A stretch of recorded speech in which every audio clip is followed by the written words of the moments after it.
पौलाचे थिस्सलुनीकेकरास पहिले पत्र आपण अभ्यासत आहोत आणि आतापर्यंत आपण दुसरा अध्याय वचन 12 पर्यंत आपण अभ्यासलं होतं आणि अद्भुत रीतीने आपण मला असं वाटतं जवळजवळ 3 आठवडे या या वचनांवर आपले घालवले आपण आणि अ, त्या वचनांवर मनन करत असताना आपण जो विषय ज्या विषयावर अभ्यास केला तो विषय होता की देवाच्या पाचारणात शोभेल असे तुम्ही चाला, नाही का? आणि पाऊल जो आहे आपण बघितलं की कशा प्रकारे पाऊल त्याच्या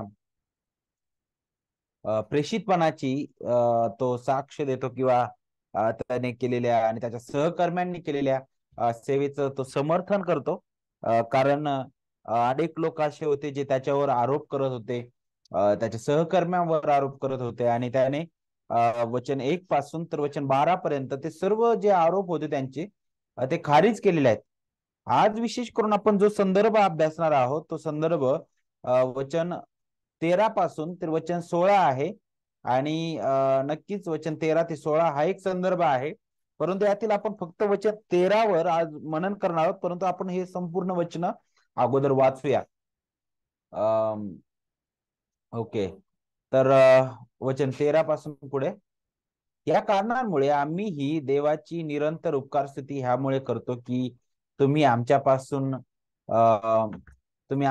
ऐकलेले देवाचे वचन स्वीकारले, ते माणसांचे म्हणून नव्हे तर देवाचे म्हणून स्वीकारले आणि वास्तविक ते तसेच आहे.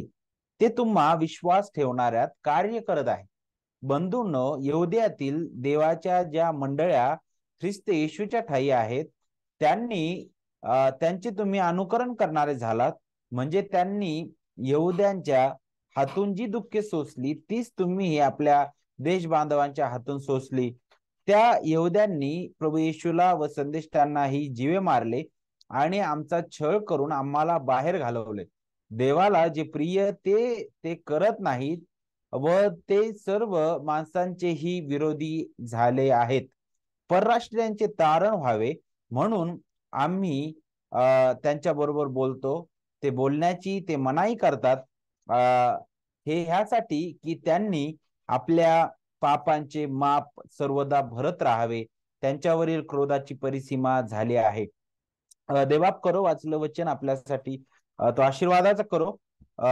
खरं जर आपण पाहिलं तर वचन 13 ते 20 पर्यंत आपण एक सलग जर ही वचन वाचली पूर्ण तर ही वचनं जे आहेत आपल्या समोर वेगवेगळे विषय ती सादर करतात आणि त्यातील जर आपण वचन 13 पासून पुढे पाहिलं तर वचन 13 आपल्या समोर देवाचं वचनाचा जे तत्व आहे, देवाच्या वचनाचं जो सिद्धांत आहे ते वचन आपल्या समोर मांडेल, नाही का? आणि ज्यावेळेस पाऊल वचन 13 ची सुरुवात करत आहे त्यावेळेस तो म्हणतो की ह्या कारणामुळे आम्ही ही देवाची निरंतर उपकार स्तुती यामुळे करतो की. आता हा जो संदर्भ आहे इथं आपल्याला पाहायला भेटतं की पौल जो आहे तो देवाची उपकार स्तुती करत आहे. याच्या अगोदर ही पौलाने असं केलं का? तर नक्कीच अध्याय 1 मध्ये आपण पाहतो की अध्याय 1 मध्ये तो ज्यावेळेस सुरुवात करतो अभिवादन केल्यानंतर लगेच वचन 2 मध्ये अध्याय 1 वचन 2 मध्ये तो म्हणतो की आम्ही आपल्या प्रार्थनांमध्ये तुमची आठवण करत सर्वदा तुम्हा सर्वांविषयी देवाची उपकार स्तुती करतो. आणि कोणत्या कारणास्तव तो उपकार स्तुती करतो अध्याय 1 मध्ये आपल्याला पाहायला भेटतं की देवाने अद्भुत रीतीने त्यांच्या जीवनामध्ये केलेलं कार्य, नाही का? देवाची अद्भुत निवड. कारण आम्ही तिथपर्यंत पोहोचलो, तो म्हणत आहे की आमच्या तर विचारामध्ये सुद्धा ते नव्हतं, आम्ही तिथं आलो. देवाने अद्भुत रीतीने त्याच्या सुवार्तेचा कार्य तुमच्या हृदयात केलेलं आहे आणि हे देवाकडून होतं. आणि म्हणूनच फार संकट असताना सुद्धा तुम्ही ते वचन स्वीकारू शकले. त्याचं कारण हे होतं की ते वचन सामर्थ्याने आणि पवित्र आत्म्याने आणि पूर्ण निर्धाराने वचन 5 आपल्याला सांगतं, नाही का? अध्याय 1 मध्ये तुम्हाला कळवण्यात आलेलं आहे. आणि मग ते कसे स्वीकारू शकले बरं? तर वचन 6 आपल्याला त्याची आठवण करून देतं की पवित्र आत्म्याच्या आनंदाने. ते दुःखात असताना सुद्धा नक्की सुवार्ता आली तर एक वादळ घेऊन त्यांच्यापर्यंत आले, आपण जे अगोदर शिकलो होतो. आणि त्या वादळात सुद्धा ते त्या सुवार्तेवर विसंबून राहू शकतात, हे केवळ देवाचं परिपूर्ण कार्य आहे. आणि मग ह्या सर्व गोष्टी पाहत असताना आपण अध्याय 2 कडे येतो आणि अध्याय 2 मध्ये येत असताना पुन्हा एक वार वचन 13 मध्ये तो अशाच प्रकारे बोलत आहे. तो म्हणतो की ह्या कारणांमुळे आम्ही देवाची निरंतर उपकार स्तुती करतो. आता ह्या कारणांमुळे, आता ही काय कारण आहेत ते?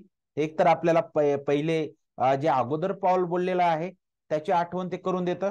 त्यातील पहिले कारण जे आपण अगोदर अध्याय 1 मध्ये पाहिलेलं आहे. त्यानंतर आणखी कारण आपण पाहतो ते म्हणजे काय, की वचन अध्याय 2 मध्ये आपण पाहतो की का बरं तो देवाला धन्यवाद देत आहे, देवाची उपकार स्तुती करत आहे. त्याचं कारण म्हणजे ही थेसलोनिका मंडळी जी आहे ती विश्वासात दृढ अशी उभी होती, नाही का? आणि तो देवाला धन्यवाद देतो आणि विशेष करून तो या संदर्भाची सुरुवात म्हणत आहे की ह्यामुळे, ह्या कारणांमुळे, तर मागील मागील या संदर्भामध्ये विशेष करून तो काही तुलना करतो स्वतःची, नाही का?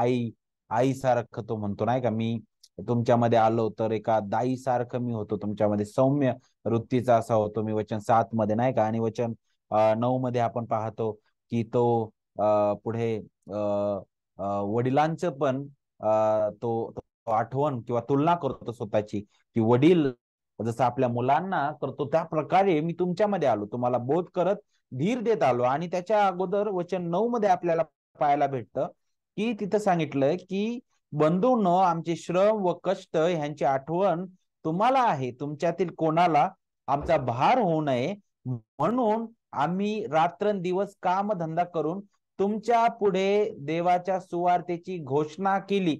आता आपण वचन 9 कडे बारकाईने लक्ष देऊ, जिथं सांगितलं की आम्ही स्वतःचं काम केलं, कष्ट करून आम्ही तुमच्या पुढे देवाच्या सुवार्तेची घोषणा केली. घोषणा हा जो शब्द आहे ना, जर तुम्ही मूळ शब्द जर पाहिला तर तो मूळ शब्द आपल्या आपल्या वचन 13 ला लिंक करणारा तो शब्द आहे. घोषणा हा शब्द राजदूताबद्दल शिकवणारा शब्द आहे.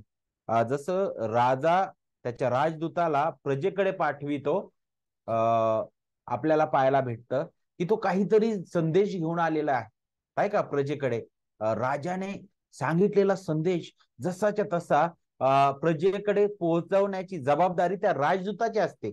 तशा प्रकारे पाऊल म्हणत आहे की आम्ही स्वतः कष्ट आणि परिश्रम करून, कारण सुरुवातीच्या काळामध्ये जे राजदूत होते त्यांना तर कुठे अशी गाडी किंवा काय नव्हतं, नाही का? त्यांचा प्रवास फार खडतर असायचा.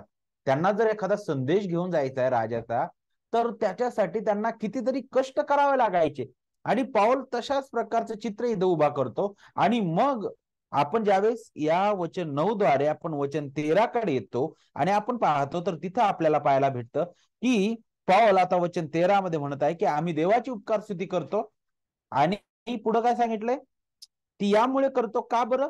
कारण तुम्ही आमच्यापासून ऐकलेले देवाचे वचन स्वीकारले. आता हा जो संदर्भ आहे विशेष करून याकडे लक्ष देत असताना वचन 13 वरच आज आपण मनन करू. आणि वचन 13 मध्ये आपल्याला काही महत्वाची सत्य पाहायला भेटतील, नाही का? सगळ्यात अगोदर तो म्हणतो की आमच्यापासून ऐकलेले देवाचे वचन, म्हणजे एका राजदूताने गाजवलेलं वचन, प्रेषितांनी गाजवलेलं वचन.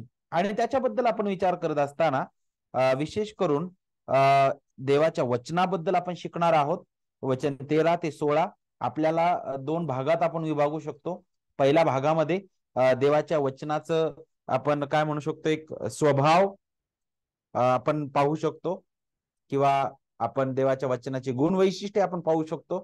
तर दुसऱ्या भागामध्ये देवाच्या वचनाला जो जो मिळणारा प्रतिसाद आहे त्याबद्दल आपण शिकू शकतो, नाही का? वचन 14 ते 16 मध्ये कारण काही लोकांनी वचन धिक्कारलेलं आहे, सर्वांनी ते स्वीकारलेलं नाही, तर वेगवेगळा प्रतिसाद तो आहे.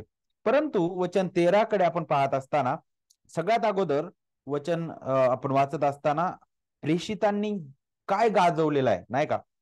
त्यांनी गाजवलेल्या त्या वचना मागचं मूळ काय आहे ते आपण सगळ्यात अगोदर शिकणार आहोत.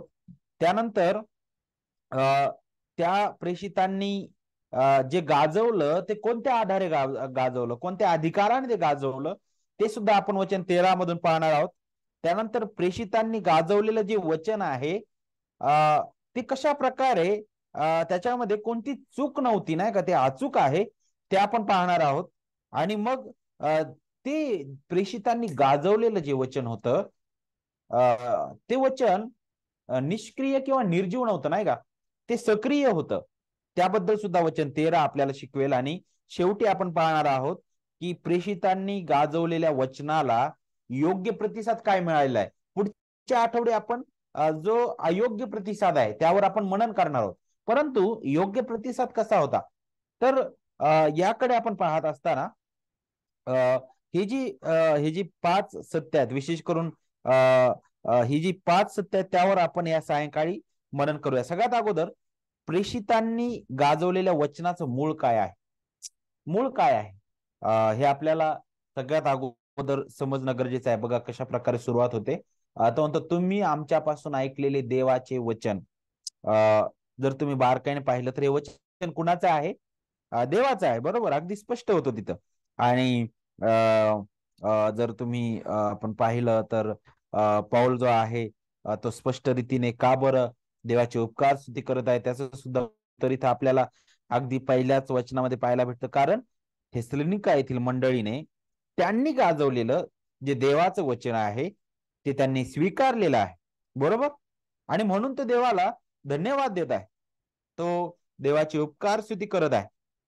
आणि विशेष करून त्याबद्दल विचार करत असताना आपल्याला पाहायला भेटतं की हे कसं शक्य आहे, त्यांनी ते कसे स्वीकारू शकले नाही काय, त्याचं कारण काय आहे. काय आपण जगामध्ये पुष्कळ ठिकाणी देवाच्या वचनाची घोषणा होते, प्रत्येकच व्यक्ती ते स्वीकारतो का, तर बिलकुल नाही, नाही का. प्रत्येकच व्यक्ती ते स्वीकारत नाही. परंतु मग कोण स्वीकारू शकतं नाही का.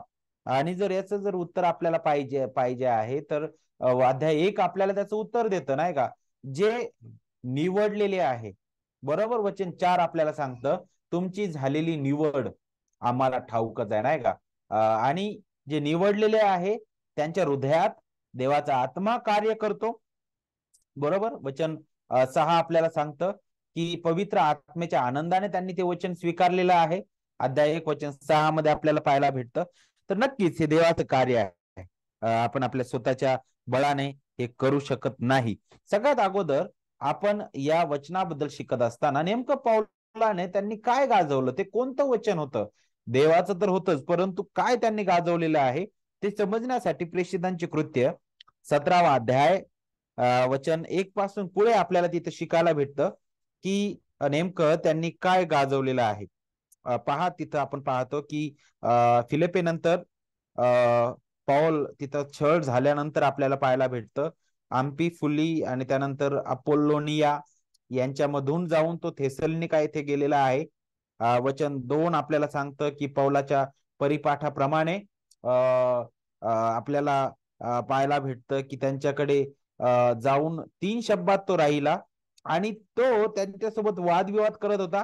तो त्यांना देवाच्या वचनाची घोषणा करत होता. आणि ते वचन काय होतं बरं, वचन 3 सांगतं बघा, त्याने शास्त्राचा उलगडा करून असे प्रतिपादन केले की ख्रिस्ताने दुःख सोसावे आणि मेल्यातून पुन्हा उठावे त्याचे अगत्य होते. आणि ज्या येशूची मी तुमच्या पुढे घोषणा करत आहे तोच तो ख्रिस्त आहे.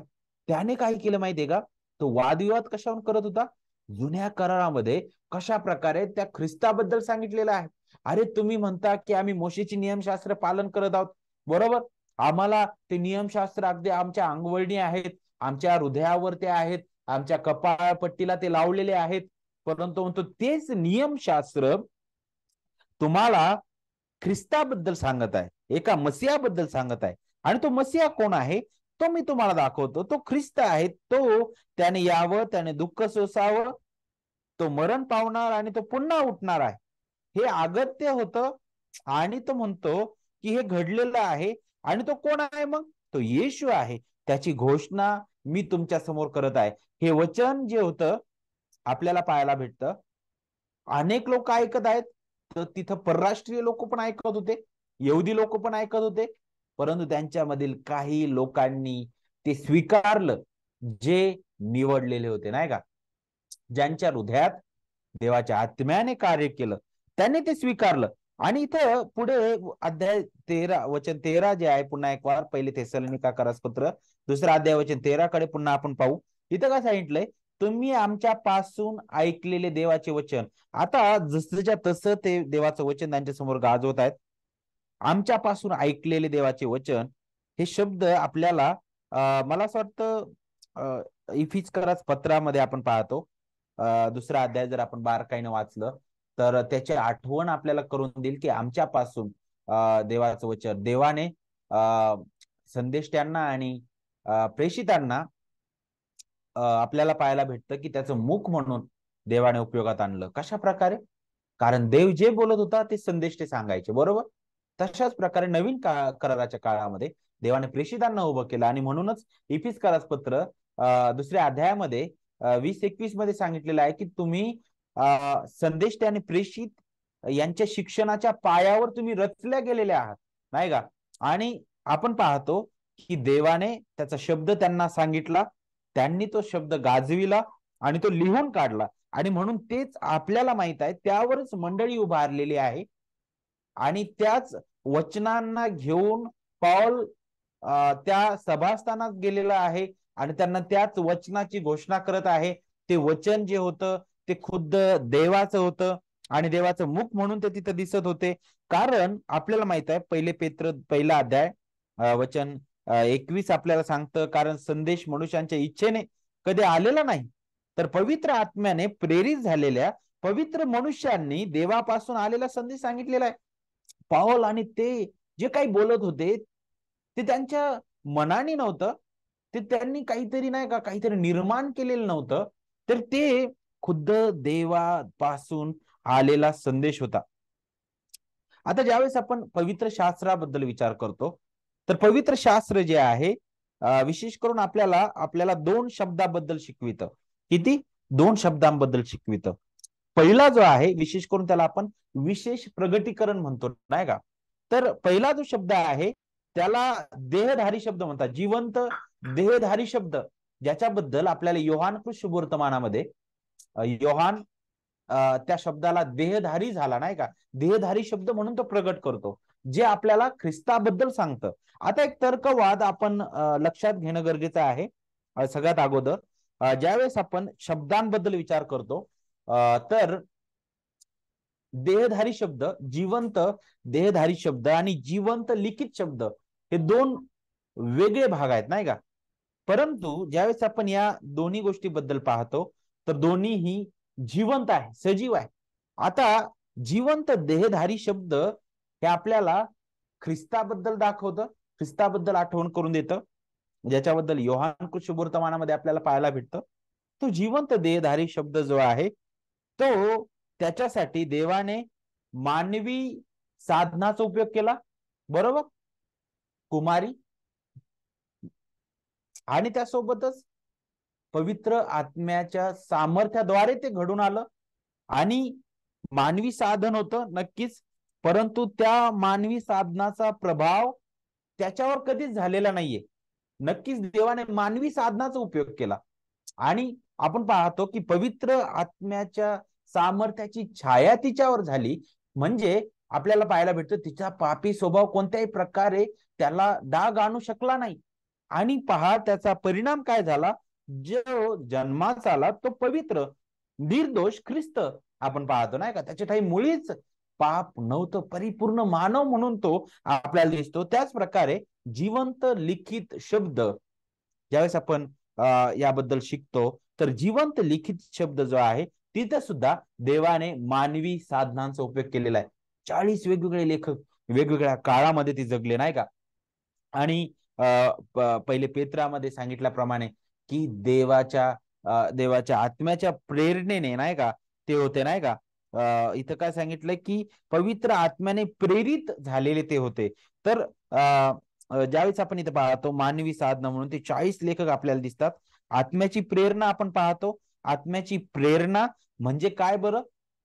नक्कीच देवाने त्या 40 लोकांचं कौशल्य, त्यांची संस्कृती, त्यांचं ज्ञान त्यांचं त्यांची भाषा नाही का, त्याचा उपयोग केला, परंतु देवाला जे बोलायचं होतं, देवाला जे लिहून घ्यायचं होतं, तेच त्यांच्या त्या लेखणीद्वारे नाही का, त्यांच्या त्या सर्व मानवी त्या त्या साधनाद्वारे देवाने घडून आणलेलं आहे, जेणेकरून आपल्याला पाहायला भेटतं काय उत्पन्न झालं मग, तर पवित्र आणि अचूक शास्त्र नाही का. आणि मग पहिला मुद्दा आपला क्लिअर होतो यातून की देवाचं जे वचन आहे किंवा प्रेषितांनी जे गाजवलेलं वचन होतं त्याचं मूळ काय आहे, तर खुद्द देवामध्ये आहे. ज्याला आपण थिओनिस्टास हा शब्द वापरलेला आहे, ईश्वर प्रेरणा नाही का. म्हणजे त्यालाच प्रभू येशू ख्रिस्त मते 4:4 मध्ये म्हणतो की मनुष्य केवळ भाकरीने नव्हे तर तो परमेश्वराच्या मुखातून निघणाऱ्या प्रत्येक वचनाने जगेल. मुखातून निघणारं वचन, तोच थिओनिस्टास तो शब्द आहे नाही का. थिओनिस्टास आणि म्हणजेच काय, देवाच्या मुखातील शब्द. आणि म्हणून सगळ्यात पहिला मुद्दा इथं स्पष्ट होतो की का बरं ते देवाचं वचन आहे. विशेष करून का त्याला देवाचं वचन म्हटलेलं आहे, कारण ते देवाच्या प्रेरणेने आले, ते देवाच्या मुखातील शब्द आहे. का बरं पवित्र शास्त्र सर्व इतिहासामध्ये सर्वात वेगळं आहे, का बरं ते पापी व्यक्तीचं जीवन बदलण्यास समर्थ आहे, कारण त्याच्यामध्ये देवाचे जिवंत शब्द आहेत, देवाचं ते वचन आहे. आणि म्हणूनच पहिला मुद्दा, पहिलं जे सत्य आहे ते आपल्याला त्याच्याबद्दल आठवण करून देतं. त्यानंतर कोणत्या अधिकाराने प्रेषितांनी ते वचन गाजवलेलं आहे, कोणता अधिकार तो होता की ज्या अधिकाराने त्यांनी ते गाजवलं. तर पुन्हा एक वार आपल्याला इथं पाहायला भेटतं, ज्यावेळेस आपण या वचनाकडे येतो बारकाईने, वचन 13 मध्ये की तिथं सांगितलं की तुम्ही आमच्यापासून ऐकलेले देवाचे वचन, ह्याच शब्दामध्ये पुन्हा आपल्याला त्या वचनाचा अधिकार सुद्धा पाहायला भेटतो नाही का. काय अधिकार आहे बरं मंडळी, अधिकार आहे का देवाच्या वचनाचा, किंवा परंपरा आहे का, किंवा कोणता पास्टर आहे का, किंवा विज्ञान, किंवा काय काय अधिकारयुक्त आहे, नाही, केवळ आणि केवळ देवाचं वचन अधिकारयुक्त आहे.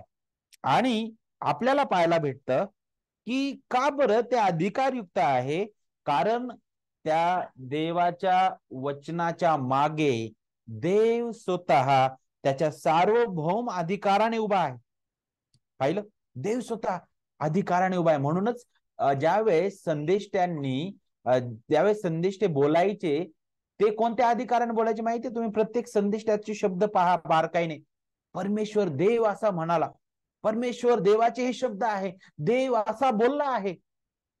पौलाने सुद्धा जे संदेश त्यांनी सांगितलं त्या आधारेच वार्ता गाजवली. शास्त्रात अशा प्रकारे सांगितलं आहे.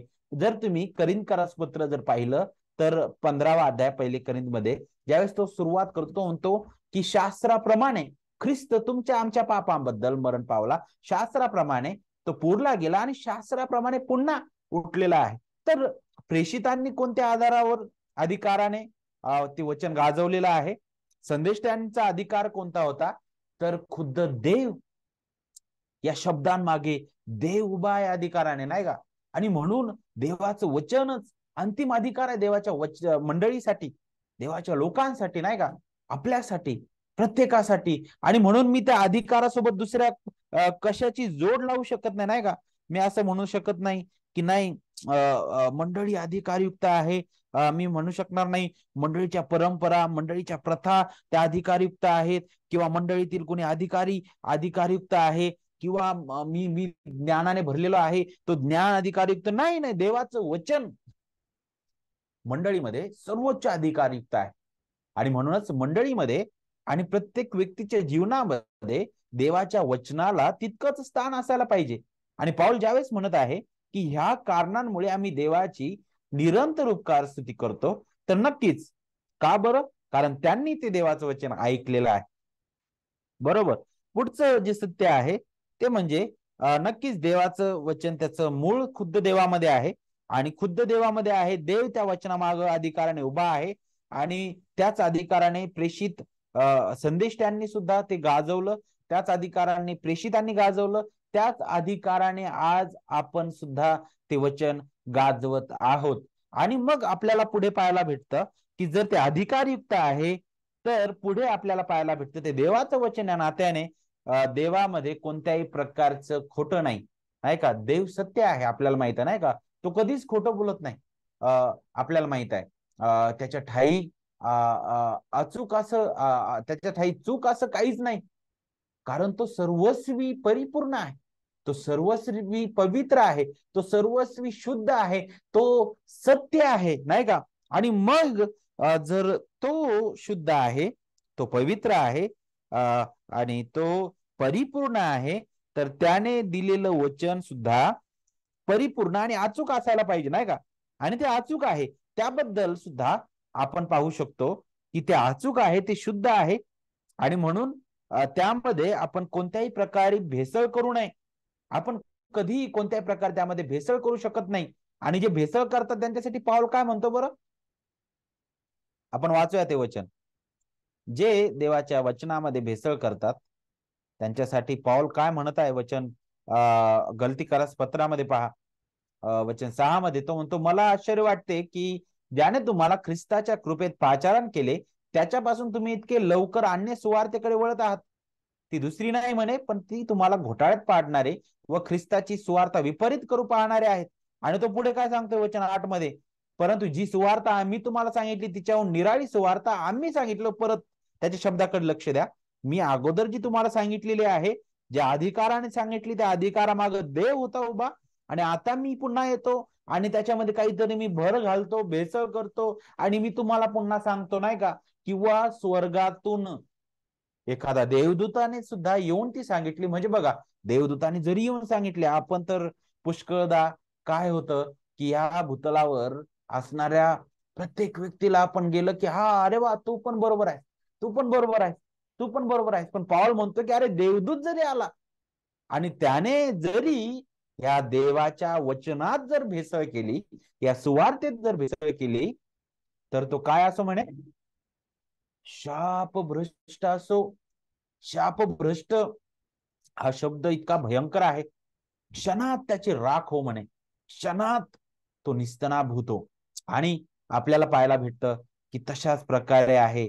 आणि म्हणून पाऊल आपल्याला पाहायला भेटतं की थेसलोनिका येथील मंडळीमध्ये असे काही लोक होते जे पाऊलाबद्दल विचार करत असताना ते म्हणत होते की अरे, पाऊलाच्या वचनामध्ये कोणतीही शुद्धता आम्हाला दिसत नाही.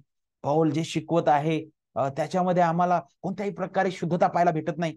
कारण तो तो जे शिकवतो ते पूर्णपणे, नाही का, चुकीचं आहे. अरे बघा, आम्ही कशा प्रकारे सांगत आहोत, ते आमच्या मनाला भावणारं आहे. पहा, तुम्हाला सुद्धा आनंद देणार आहे. परंतु पाऊल तर किती कसं कठीण बोलतो, नाही का. आणि ते किती कठीण वाटतं, अरे हे शक्यच नाही. त्यावेळेस पाऊल काय म्हणतो माहितीये तुम्हाला, 2 अध्याय 1 थेसलोनिकाकरास पत्र वचन 3 मध्ये तो काय म्हणतो, कारण आमचा बोध भ्रांती अथवा अमंगलपणा यातून निर्माण झालेला नसून कपटाचा नव्हता, तर तुम्ही सुवार्ता आमच्यावर सोपून देण्यास देवाने आम्हाला पारखून पसंत केल्यामुळे आम्ही ती सांगतो. आम्ही माणसांना खुश करण्यासारखे न बोलता आमचे अंतःकरणे पारखणारा देव हा ज्यामुळे खुश होईल असे बोलतो. कारण आम्ही आर्जवाचे भाषण कधी करत नव्हतो. आर्जवाचे भाषण म्हणजे खुशामत करणारं आमचं बोलणं नाही, नाही का. आम्ही लोभाने कपट वेश धारण केला नाही. देव साक्षी आहे, देव साक्षी आहे. पुन्हा एक वार त्यांच्या बोलण्यामागचा अधिकार दाखवतं, बरोबर की नाही. त्यांच्या बोलण्यामागचा ते अधिकार दाखवतं, त्यांच्या बोलण्यातील ते वजन दाखवतं की नाही, आम्ही जे बोलत आहोत त्यामध्ये वजन आहे, त्यामध्ये ती सत्यता आहे. कारण देव स्वतः साक्षी आहे. आम्ही जो संदेश तुम्हाला गाजवलेला आहे तो पूर्णपणे शुद्ध होता. आणि म्हणूनच आपण पाहतो की देवाची लोक या नात्याने आपल्याला पाहायला भेटतं की आपण देवाच्या वचनामध्ये भेसळ कधीच करू नये. देवाचं वचन अतिशुद्ध आहे, नाही का, अतिशुद्ध आहे. आणि ते अचूक आहे, कारण ते परिपूर्ण देवाचा शब्द आहे. देवाचं पूर्ण मनोदय आपल्याला त्यामध्ये पाहायला भेटतो. आणि पाऊल त्याचीच आठवण आपल्याला इथं करून देत आहे की देवाचं वचन कसं आहे, ते अचूक आहे म्हणे. नाही का, ते आपल्याला त्यातून पाहायला भेटतं. का ते अचूक आहे? कारण जरी देवाने मानवी साधनांचा उपयोग केला असला तरी मानवी आपण पाहतो की त्यांच्या कौशल्याचा त्याने उपयोग केला, त्यांच्या ज्ञानाचा उपयोग केला, त्यांच्या संस्कृतीनुसार त्यांची भाषेचा त्याने उपयोग केला, परंतु कुठेही कोणत्याही प्रकारे तिथं त्यांचं स्वतःचं मत नाही का किंवा त्यांचे स्वतःचे विचार तिथं नव्हते. त्यांनी नक्कीच आपल्या भाषेत ते लिहिलं, आपल्या संस्कृतीनुसार किंवा आपल्या त्यांच्या शिक्षण शैलीनुसार त्यांनी ते लिहिलं, परंतु संपूर्णपणे देवाच्या नियंत्रणात राहून त्यांनी ते लिहिलेलं आहे.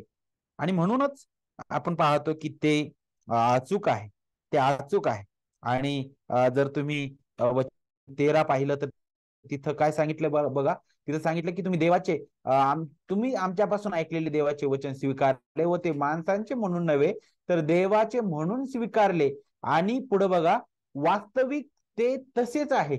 वास्तविक हा जो शब्द आहे ना, तो आपल्याला वचनाची अचूकता दाखवतो. वास्तविक हा शब्द जर तुम्ही मूळ भाषेत पाहिलं तर ॲलेथॉस किंवा अलेथिया अशा प्रकारचा हा शब्द आहे. आणि त्याचा अर्थ होतो सत्य, वास्तविक, खरे. आणि आपण त्यातून समजून घेऊ शकतो की पौलाला नेमकं काय म्हणायचंय. वास्तविक ते तसंच आहे, म्हणजे त्याच्यामध्ये बिलकुल चूक नाहीये, कारण ते जिवंत खऱ्या देवाचा ते शब्द आहे आणि म्हणून ते अचूक आहे. आणि मग आपण पाहिलं त्याचं मूळ खुद्द देवामध्ये आहे, देव अधिकाराने उभा आहे, ते अचूक आहे.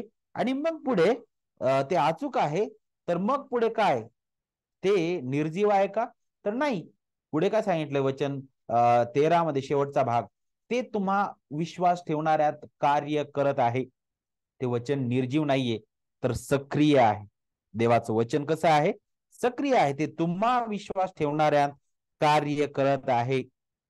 इब्री लोकास पत्र करता 4 अध्याय वचन 12 मध्ये आपल्याला सांगतो, देवाचं वचन सजीव, सक्रिय, कोणत्याही दुधारी तलवारीपेक्षा तीक्ष्ण असून जीव व आत्मा, सांधे व मज्जा यांना भेदून आरपार जाणार आणि मनातील विचार व हेतू यांचे परीक्षक असा आहे. पवित्र शास्त्र वेगवेगळ्या वेळेत आणि वेगवेगळ्या मानवी लेखकांद्वारे लिहिण्यात आलेला आहे. आणि आपल्याला पाहायला भेटतं की जरी वेगवेगळा काळ होता, जरी वेगवेगळे ते लेखक होते, तरी आपण पाहतो लेखक एकच होता, त्याचा पवित्र आत्मा. त्याच्या आत्म्याने त्याच्या प्रेरणेने त्यांनी ते सर्व लिहिलेलं आहे. ती प्रेरणा म्हणजे काय? जसं त्याने त्यांना वाहवत नेलं असं सांगितलेलं आहे. जशी पाण्याच्या प्रवाहानुसार जशी होडी वाहते ना, तशा प्रकारचा तो शब्द आहे की जसं त्याच्या प्रवाहात ते वाहत गेले तसं त्यांनी ते लिहिलेलं आहे. आणि जॉन कॅल्विन याबद्दलच बोलत असताना अशा प्रकारे म्हणत आहेत की आपण देवाचा जसा आदर करतो तसा देवाच्या वचनाचा आदर करावा. कारण पवित्र शास्त्र देव आहे म्हणून नाही, तर ते देवाचे वचन म्हणून आहे, नाही का? आणि देवाचे वचन देवाच्या अभिवचनांनी भरलेलं आहे. आणि या कारणाने ते आपल्याला देवाच्या इच्छेनुसार चालवतं. आणि सर्वात महत्वाचे म्हणजे ते आपल्याला देवाचा पुत्र दाखवित आणि त्या पुत्रासारखं ते बनवित, नाही का? आणि म्हणून आपण त्या वचनाच्या अधीन व्हायला पाहिजे. आणि आपण पुष्कळदा शुभवर्तमान वाचतो, नाही का? शुभवर्तमानामध्ये सुद्धा आपल्याला पाहायला भेटतं की ख्रिस्ताने असं नवीन बायबल नाही काढलं, नाही का? ख्रिस्त ज्यावेळेस आला त्यावेळेस तो म्हटलं की आता नाही, ते बंद करा आणि मी तुम्हाला जे सांगत आहे ते करा. नाही, ख्रिस्त म्हटलं की मी नियमशास्त्रातील काना किंवा मात्रा रद्द करायला आलो नाही म्हणे, तर मी पूर्ण करायला आलो. जे अगोदरच देवाचं वचन आहे त्या वचनाला ख्रिस्ताने सुद्धा स्थान दिलेलं आहे, ख्रिस्ताने सुद्धा महत्व दिलेलं आहे. आणि तो म्हणतो की ते पूर्ण होणं अगत्याचं होतं. अगदी त्याच्या जन्मापासून तर मृत्यूपर्यंत त्याने ज्या वेळेस अमावास्या वाटेवर शिष्यांना दर्शन दिलं, त्या 2 शिष्यांना त्याने तेच सांगितलं की पहा, मोशेचं नियमशास्त्र, स्तोत्र आणि संदेष्टांमध्ये विशेष करून जे सांगण्यात आलेलं आहे ते पूर्ण व्हावं. प्रेषितांना पण त्याने इतर तेच सांगितलेलं आहे. आणि आपल्याला पाहायला भेटतं की ख्रिस्ताने देवाच्या वचनाच्या अधीन तो राहिला, तो जगला आणि त्याद्वारे त्याने पित्याची इच्छा पूर्ण केलेली आहे. नियमशास्त्राधीन असा तो जन्माला सांगितलेला, नाही का, गलतीकारास पत्रामध्ये. आणि याबद्दलच बोलत असताना आणखी पुढे जे सिंक्लेअर फर्ग्युसन आहेत त्या अशा प्रकारे म्हणतात की पुष्कळ ख्रिस्ती विश्वासणारे असा विश्वास ठेवतात की पवित्र शास्त्र वचने किंवा त्याचा उपदेश जो आहे तो केवळ आपण तुम्ही ऐकावं नाही का, आणि तो केवळ तुम्ही काय करावं हेच सांगतो आणि म्हणून तुम्ही जाऊन ते करता म्हणे. पण ते तसं नाही म्हणे. जे पवित्र शास्त्र हे जिवंत वचन आहे असा विश्वास ठेवतात म्हणे, ते पौल या ठिकाणी जे बोलत आहे ते अनुभवतात. कारण पौल म्हणत आहे की ते विश्वासणाऱ्यांमध्ये काय करतं, ते सक्रिय आहे नाही का. आणि म्हणून पवित्र शास्त्र आपल्याला पाहायला भेटतं की जे कार्य करण्यास आपल्याला सांगते ते कार्य करण्यासाठी पवित्र शास्त्रामध्ये आपल्याला देव त्याची कृपा पुरवितो. तर देवाच्या वचनाचा उलगडा आपल्यावर आणि आपल्यामध्ये कार्य करतो आणि ते आपल्याला बदलवते आणि हे आपल्याला अधिक प्रभू येशू ख्रिस्तासारखं बनविते आणि आपल्याला पवित्र शास्त्राच्या अधिकारावर विश्वास ठेवण्याची गरज आहे, जेणेकरून आपण आपले जीवन देवाच्या वचनाच्या अधीन करू, जे आपल्यामध्ये कार्य करतं आणि आपल्या विश्वासाला बळकटी देणार आहे. आणि म्हणून देवाचं वचन आज त्याच्या त्याच्या वचनाद्वारे त्याच्या आत्म्याद्वारे ते विश्वासणाऱ्यांमध्ये कार्य करत आहे. कशा प्रकारे कार्य करतं बरं? देवाच्या वचनाला निरदूध म्हटलेलं आहे, बरोबर. जे जे अगदी नूतन जन्मलेल्या बाळाला जशा प्रकारे निर्या दुधाची गरज असते ती गरज देवाचं वचन पूर्ण करतं. त्याला जड अन्न सुद्धा म्हटलेलं आहे, बरोबर. एक नवीन विश्वासणारा त्याच्यासाठी सुद्धा ते एक निर्या दुधाचं कार्य करतं. तर जो दिवसेंदिवस वर्षानुवर्ष देवाच्या वचनात वाढणारा आहे त्यांच्या हृदयात सुद्धा ते कार्य करणार आहे. म्हणूनच आपण तिमोथेला पत्र वाचतो, तिथं काय सांगितलेलं आहे की देवाचं वचन दोष दाखवितं, सुधारतं, नीती शिक्षण देतं नाही का. आणि आणखी काय सांगितलेलं आहे, ते दोष दाखविणं, नीती शिक्षण, बोध आणि सुधारणूक यासाठी उपयोगी आहे.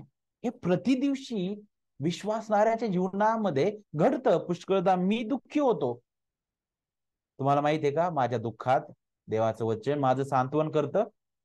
मी आनंदी आहे, त्या माझा आनंद द्विगुणित करणारं देवाचं वचन आहे आजही ताजतवानं, बरोबर की नाही. मी वर्षानुवर्ष तेच वचन वाचत आहे, मी वर्षानुवर्ष त्याच वचनावर मनन करत आहे, परंतु तरी सुद्धा मला वर्षानुवर्ष ताजतवानं असं ते माझं वचन आहे, देवाचं वचन आहे. ते सक्रिय आहे, ते माझ्या दुःखात माझं सांत्वन करतं, माझ्या पडलेल्या अवस्थेमध्ये मला उठवतं, ते मला प्रतिदिवशी माझा आरसा आहे, बरोबर. ते मला संकटाच्या काळामध्ये सुद्धा धीर देतं देवाचं वचन. मी आजारपणामध्ये आहे, मी निराश झालेलो आहे, देवाचं वचन आशा देतं नाही का. तर अशा प्रकारे ते विश्वासणाऱ्यांच्या जीवनात कार्य करणार आहे. आणि एवढंच नाही तर ज्यावेळेस आपण वचनाच्या कार्याबद्दल पाहतो तर ते आपल्याला फलदायी पण दाखवतं देवाच्या वचनाचं नाही का. कारण देवाचा शब्द कधीच विफल होणार नाही. देव बोलला आणि ते झालं, अवघं झालं सांगितलेलं आहे. उत्पत्तीमध्ये आपण पाहतो, यशयामध्ये पण आपल्याला शिकायला भेटतं. 55व्या अध्यायामध्ये सांगितलं की जसा पाऊस आणि बर्फ आकाशातून पडतात म्हणे आणि पृथ्वी भिजवल्यानंतर तिला सफळ आणि हिरवीगार केल्या वाचून ते परत माघारी जात नाहीत, तशाच प्रकारे देव म्हणतो की माझ्या मुखातून निघणार वचन होईल, ते माझी इच्छा पूर्ण केल्या वाचून ज्या कार्यासाठी मी ते पाठवले ते केल्या वाचून माझ्याकडे विफल होऊन परत येणार नाही. आता विश्वासणाऱ्यांमध्ये ते कार्य करतं, नक्कीच तिथपर्यंत ठीक आहे. परंतु अविश्वासणाऱ्यांबद्दल ते कसं कार्य करतं, तुम्ही म्हणाला अरे देवाचं वचन गाजवण्यात आलं. आता त्याची एक झलक आपण जर पाहिलं तर थेसलोनिका येथे घडलेलं प्रसंग आपण आठवणं गरजेचं आहे. पौलाने त्या सभास्थानात 3 आठवडे घालवले, तिथं ख्रिस्ताचं वचन गाजवलेलं आहे आणि आपण पाहतो की तिथंच वेगवेगळा प्रतिसाद त्यांना भेटलेला आहे. काही लोकांनी ते स्वीकारलं तर काही लोकांनी ते नाकारलेलं आहे, बरोबर. मग देवाच्या वचनाचं फळ काय आहे, फक्त स्वीकारणंच नाही तर काही लोक नाकारत आहेत, ते सुद्धा फळ आहे देवाच्या वचनाचं. ते कसं बरं फळ आहे ते देवाच्या वचनाचं, हे थोडं आपल्याला समजायला कठीण जाईल नाही का. परंतु मला असं वाटतं की जर हे समजून घ्यायचं आहे तर आपण यशयाच्या जीवनाबद्दल, त्याच्या सेवेबद्दल विचार करणं गरजेचं आहे. यशया जर 6वा अध्याय आपण पाहिला तर तिथं आपल्याला माहित आहे की यशयाला जी सेवा देवाने सोपवलेली होती ती सेवा कशी होती बरं? वचन 10 मध्ये आपल्याला पाहायला भेटतं. वचन 9 आणि 10, अध्याय 6, यशया 10, यशया 6 वचन 9 आणि 10. तो म्हणाला, जा ह्या लोकांना सांग की ऐकत राहा पण समजू नका, पाहत राहा पण जाणू नका. त्या लोकांनी डोळ्यांनी पाहून, कानांनी ऐकून व मनाने समजून माझ्याकडे वळून सुधारू नये म्हणून त्यांचे हृदय जड कर. देवाचा शब्द यशयापर्यंत आहे, यशया लोकांपर्यंत पोहोचवत आहे. तोच जो शब्द आहे तो लोकांचं मन जड करत आहे. पाहिलं, देवाचं वचन अशा प्रकारे सुद्धा फळ देणार आहे. ते एकीकडे मन कठीण करतं तर दुसरीकडे कठीण हृदय ते फोडतं. आणि हे सत्य आपण समजून घेणं गरजेचं आहे. हेच सत्य आपल्याला थेसलोनिका येथील मंडळीमध्ये सुद्धा पाहतो आपण. काहींनी स्वीकारलं तर काहींचं मन कठीण झालं आणि त्यामुळे मंडळीमध्ये छळ आलेला आहे. शेवटचा भाग आपण पाहतो. आता हे वचन इतकं अद्भुत आहे, गौरवी आहे, त्याचा मूळ खुद्द देवामध्ये आहे. अधिकार युक्त ते वचन आहे. देव अधिकाराने उभा आहे, ते अचूक आहे वचन, नाही का, ते कार्य करणारा आहे. मग पुढचा मुद्दा आहे, तर मग त्याला योग्य प्रतिसाद आपण कसा द्यावा? त्या मंडळीने कसा प्रतिसाद दिला पहा.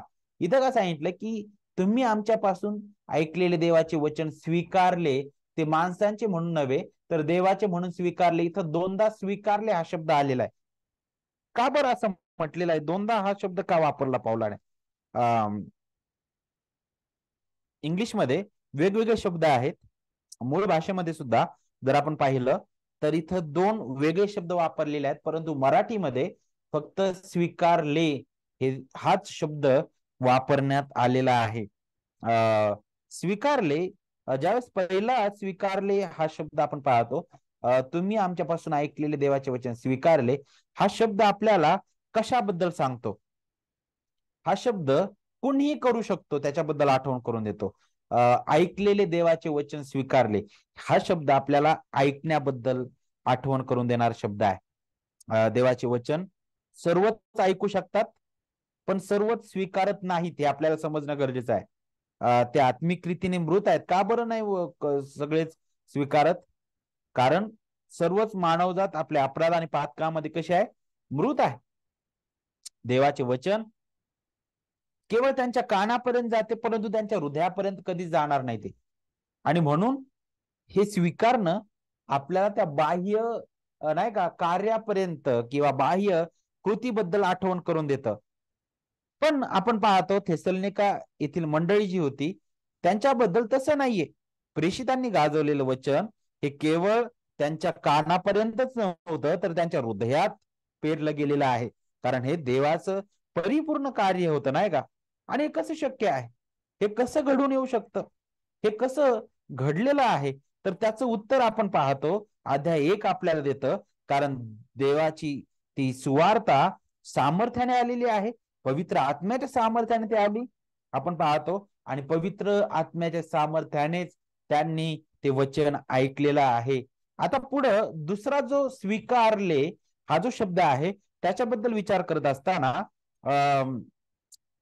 त्याचा अर्थ काय होतो? पहिलं स्वीकारलं हे आपल्या कानापर्यंत त्याची आठवण करून देतं, म्हणजे ऐकणं त्याच्याबद्दल आपल्याला दाखवितं. पण दुसरा शब्द जो आहे तो आपल्याला सगळ्यात महत्वाचा जे कार्य आहे त्याची आपल्याला आठवण करून देतं. आणि ते म्हणजे काय? तो म्हणतो की ते तुम्ही देवाचे ते मनुष्याचे म्हणून नव्हे तर देवाचे म्हणून स्वीकारले म्हटलेलं आहे. तर इथं स्वीकारणे हा जो शब्द आहे तिथं मूळ जो शब्द वापरण्यात आलेला आहे त्याचा अर्थ कवटाळणे. कवटाळणे, दृढ धरून राहणे, त्याच्याबद्दलचा हा शब्द आहे.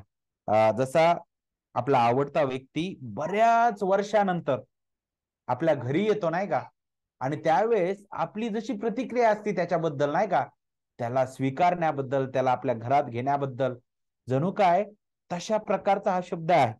आणि कवटाळणं, त्याला दृढ धरून राहणं, त्याच्याबद्दल हा दुसरा स्वीकारणं हा शब्द आपल्याला आठवण करून देतं. मग हे जे दोनदा शब्द तो वापरत आहे, तर एक तर तो म्हणतो तुम्ही ते ऐकलं, आणि आपल्याला माहित आहे की ऐकण्याद्वारेच विश्वास निर्माण होतो, बरोबर. आणि ते ऐकणं काय, देवाची वार्ता, ख्रिस्ताचं वचन, बरोबर की नाही. आणि तेच त्यांनी ऐकलेलं आहे आणि देवाने त्याच्या आत्म्याच्या द्वारे त्यांना आत्मिक रीतीने जिवंत केलं, उभं केलं. आणि आपल्याला पाहायला भेटतं त्यांचे डोळे, त्यांचे नेत्र उघडले त्याने. आणि पहा, त्याने खऱ्या तारणाऱ्याची गरज त्यांना दाखवली. ख्रिस्त आपल्यासाठी आला, आपल्यासाठी तो जगलेला आहे. तुम्ही किती पापी आहात, जिवंत देवासमोर तुम्ही उभे राहू शकत नाही. तुम्हाला जर जिवंत देवासमोर उभं राहायचं आहे तर पहा, हा तारणारा ख्रिस्त आहे. त्याच्या कृत्यांद्वारे तुम्ही उभे राहू शकता. त्याने केलेल्या परिपूर्ण कार्यावर विसंबण्याद्वारे तुम्ही उभं राहू शकता. आणि यासाठी देवाचा आत्मा त्याच्या कृपेने तो विश्वास आपल्याला पुरवितो, ज्याच्याबद्दल आपल्याला एफिसकरास पत्र 2 अध्याय सांगतं, नाही का. कारण केवळ कृपेनेच विश्वासाच्या द्वारे, नाही का, ते आहे.